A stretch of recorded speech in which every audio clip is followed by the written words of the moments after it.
Hi there! This is the third of 3 short tutorials to work the double diamond hat. This tutorial shows how to work decreases when double knitting.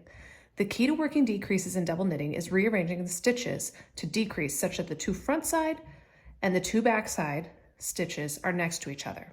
Here's how I like to do it. First, I slip the right hand needle into the fronts of the first and third stitch on the left hand needle. I slide all 3 stitches off. And then I pick up this dropped stitch with the left hand needle. I slip the 2 stitches from the right hand needle back to the left hand, and now you see I've rearranged the order such that these 2 can be knit together and these 2 can be purled together. So with both yarns in back, I'll knit 2 together, and with both yarns in front, I'll purl 2 together.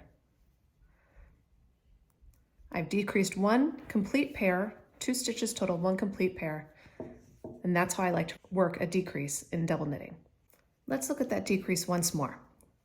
I slip the right hand needle into the front first and third stitch.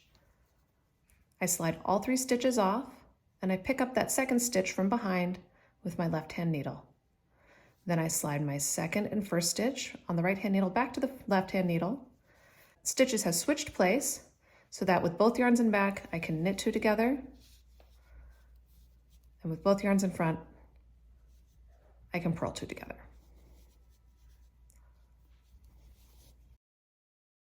There I have a decrease, 1 decrease on the front and 1 decrease on the back.